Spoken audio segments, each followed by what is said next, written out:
ലിജോ പറഞ്ഞതനുസരിച്ചും നമുക്ക് ഇതുവരെ കിട്ടിയ റിപ്പോർട്ടുകൾ അനുസരിച്ചും പല കാര്യങ്ങളും നമുക്ക് മനസ്സിലാകുന്നുണ്ട്. ഒന്ന്, സ്കൂൾ മാനേജ്മെന്റാണ് ഇതിനകത്ത് ഫിറ്റ്നസിന്റെ കാര്യത്തിൽ കാര്യങ്ങൾ നോക്കേണ്ടത്. അറിയാം, അത് എയ്ഡഡ് സ്കൂളാണ് എന്ന് മനസ്സിലാക്കുന്നു.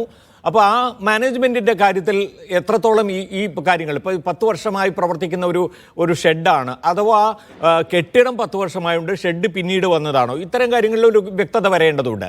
അതുകൂടാതെ അവിടെ ആ കുട്ടികൾക്ക് ഒരിക്കലും ആ അപകടം കണക്കിലെടുത്ത് ആ ഭാഗത്തേക്ക് പോകാതിരിക്കാൻ ഒരു മുന്നറിയിപ്പും അധ്യാപകർ നൽകിയിരുന്നില്ല എന്നാണോ? ആ അധ്യാപകരോ ഇനി വേണ്ടപ്പെട്ട ആരാണെന്ന് വെച്ചാൽ അവർ നൽകിയില്ല എന്നാണോ? കാരണം അവിടെ ഒരു അപകട സാധ്യതയുണ്ട്, അത്രയും താഴെയാണ് ആ വൈദ്യുതി ലൈൻ നിൽക്കുന്നത് എന്നതിനെ സംബന്ധിച്ച് കുട്ടികൾക്ക് ഒരു അറിവും കൊടുത്തില്ല. ഇത് 8ാം ക്ലാസ്സിലെ വിദ്യാർത്ഥിയാണ്. 8ാം ക്ലാസ് എന്ന് പറയുമ്പോൾ തീരെ ചെറിയ കുട്ടിയല്ല, 8ാം ക്ലാസ്സിൽ പഠിക്കുന്ന 13 വയസ്സുള്ള ഒരു ബാലനാണ്. അപ്പോൾ അത്തരം വിവരങ്ങൾ അവർക്ക് ഉണ്ടാവുമായിരുന്നില്ലേ? അത്തരം അങ്ങോട്ട് കടക്കുന്നത് അപകടമാണ്, ആരും അങ്ങോട്ട് പോകാൻ പാടില്ല എന്ന നിർദ്ദേശങ്ങളൊന്നും ഉണ്ടായിരുന്നില്ലേ കുട്ടികൾക്ക്?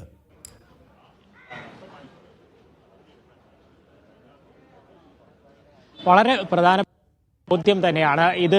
ഹെഡ് മിസ്ട്രസിനോട് ചോദിക്കാൻ ശ്രമിച്ചു, പക്ഷേ അവർക്ക് ആ ഒരു ബുദ്ധിമുട്ട് കാരണം സംസാരിക്കാൻ കഴിഞ്ഞില്ല. ഡിഒയോട് ഇക്കാര്യം ചോദിച്ചു. അപ്പോൾ ഡിഒ പറഞ്ഞ ഒരു കാര്യമെന്ന് പറയുന്നത്, താൻ അടുത്താണ് ഇവിടെ ജോയിൻ ചെയ്തത്, എത്തരത്തിലുള്ള പരിശോധനകൾ ഇവിടെ നടത്തിയിട്ടുണ്ടായിരുന്നു, കെട്ടിടത്തിന്റെ അവസ്ഥയൊക്കെ എങ്ങനെയായിരുന്നു എന്നുള്ളത് പരിശോധിക്കുമെന്ന് പറഞ്ഞു. പക്ഷേ നമ്മൾ ആ സ്ഥലത്ത് പോയി പരിശോധിക്കുന്ന സമയത്ത് കണ്ട കാര്യമുണ്ട്. ആ ഒരു ആണ് ആദ്യം വന്നത്. അതായത് ആ ഓടിട്ട കെട്ടിടം വർഷങ്ങളായി ഈ സ്കൂൾ ഇവിടെ പ്രവർത്തിക്കുന്ന സമയത്ത് ഉള്ള കെട്ടിടമാണ്. ആ നീല ഷീറ്റിട്ട കെട്ടിടമാണ് ഒരു 10 വർഷത്തിന് താഴെയായി മാത്രം അവിടെ നിർമ്മിച്ചിരിക്കുന്നത്. അതിന് മുകളിലൂടെയാണ് ഇപ്പോൾ 3 ഫേസ് ലൈൻ കടന്നുപോയിക്കൊണ്ടിരിക്കുന്നത്. അപ്പോൾ ആ കുട്ടികൾ ആ ക്ലാസ്സിലായി 9B എന്ന് പറയുന്ന ക്ലാസ്സിലൂടെയാണ് ആ ബിഥുൻ അവിടേക്ക് കടന്നതായി നമ്മൾ ആ CCTV ദൃശ്യങ്ങളുടെ അടിസ്ഥാനത്തിൽ മനസ്സിലാക്കുന്നത്. അങ്ങനെയാണെങ്കിൽ അവിടെ ആ സ്കൂൾ, അതായത് ഈ കുട്ടികൾ ആ ഷീറ്റിലേക്ക് കയറാനൊരു സാധ്യതയുണ്ടെന്ന് മുന്നിൽ കണ്ടുകൊണ്ട് തന്നെ നേരത്തെ ഈ തടിക്കഷ്ണങ്ങൾ വെച്ചുകൊണ്ട് ഒരു മറ അവിടെ കെട്ടിയുണ്ടാക്കിയിട്ടുണ്ടായിരുന്നു. ആ സ്കൂളിന്റെ ആ ദൃശ്യങ്ങളിൽ അത് കാണാൻ ചെയ്യാം. അപ്പോൾ ആ മറ അവിടെ കെട്ടിയുണ്ടാക്കിയിരുന്നെങ്കിൽ പോലും പല ഭാഗത്തും അത് തകർന്നു പോയിട്ടുണ്ട്. പക്ഷേ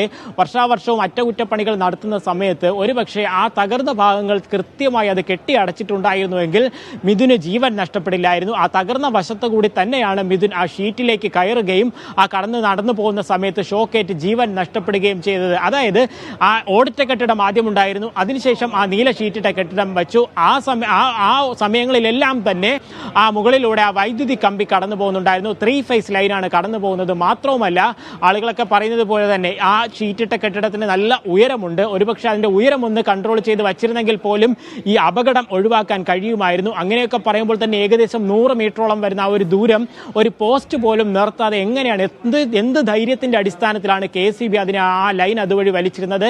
സാധാരണ നമുക്കറിയാം, ഈ മരച്ചില്ലകളും മറ്റുമൊക്കെ ഉള്ള സ്ഥലങ്ങളിലൂടെ വൈദ്യുതി കമ്പി വലിക്കുമ്പോൾ പോലും അവിടെ ഈ പ്ലാസ്റ്റിക് പൈപ്പും മറ്റുമൊക്കെ കയറ്റിക്കൊണ്ട് ഒരു സുരക്ഷ ഒരുക്കുമായിരുന്നു.